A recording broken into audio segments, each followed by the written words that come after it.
ផ្លូវកៅស៊ូនិងបេតុងជាច្រើនគីឡូម៉ែត្រក្នុងខេត្តមណ្ឌលគិរីនឹងត្រូវស្ថាបនាជូនដល់ប្រជាពលរដ្ឋនៅតាមតំបន់ឆ្ងាយៗពីទីប្រជុំជនដើម្បីសម្រួលដល់ការធ្វើដំណើរនិងដឹកកសិផលនានារបស់ប្រជាកសិករ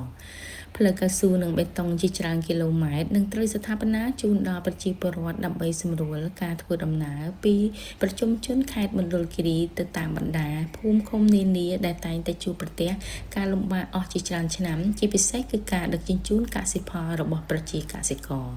លោកយុនសារ៉ោមប្រធានមន្ត្រីអភិវឌ្ឍជនបទខេត្តមណ្ឌលគិរីនាថ្ងៃទី27ខែឧសភាឆ្នាំ2025បានឲ្យដឹងថាសម្រាប់គម្រោងឆ្នាំ2025-2026មន្ទីរបានរៀបចំសំណើថវិការួចរាល់ជាស្រេចដើម្បីស្ថាបនាផ្លូវកៅស៊ូជូនបងប្អូនប្រជាពលរដ្ឋរស់នៅតាមមូលដ្ឋានឃុំសង្កាត់ឆ្ងាយៗពីប្រជុំជនហើយផ្លូវទៅកាន់ភូមិឋានរបស់ពួកគាត់មានការលំបាកធ្វើដំណើរលោកប្រធានមន្ត្រីបន្តថាសម្រាប់គម្រោងដែលមន្ទីរអភិវឌ្ឍជនបទខេត្តទើបទទួលបានការអនុញ្ញាតធ្វើការសាងសង់ជាផ្លូវកៅស៊ូជូនអ្នកភូមិនេះមានជាង50គីឡូម៉ែត្របែងចែកទៅ3ក្រុងស្រុករួមមានផ្លូវពីក្រុងសែនមនោរម្យឆ្ពោះទៅឃុំមេម៉ង់និងឃុំចំផ្លាស់ស្រុកកៅសីមាសង់ដំណាក់កាលទី1 20គីឡូម៉ែត្រពីភូមិពុត្រមទៅត្រឹមភូមិស្រែអ៊ីចំណែកស្រុកកៅសីមាភ្ជាប់ពីផ្លូវជាតិលេខ76ឆ្ពោះទៅឃុំស្រែព្រះប្រវែង8700ម៉ែត្រជាផ្លូវកៅស៊ូនិងផ្លូវបេតុងលាយចូលគ្នាដែលឡែកនៅស្រុកកោះញែកឃុំស្រែសង្គមភ្ជាប់ពីផ្លូវជាតិលេខ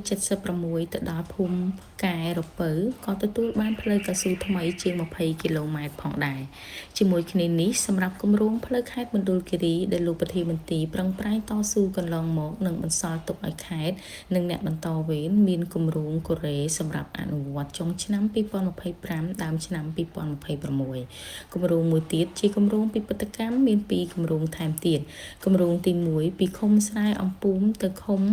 ក្រងតេះប្រវែង10គីឡូម៉ែត្រកៅស៊ូ6500ម៉ែត្រក្នុងនោះមានបេតុង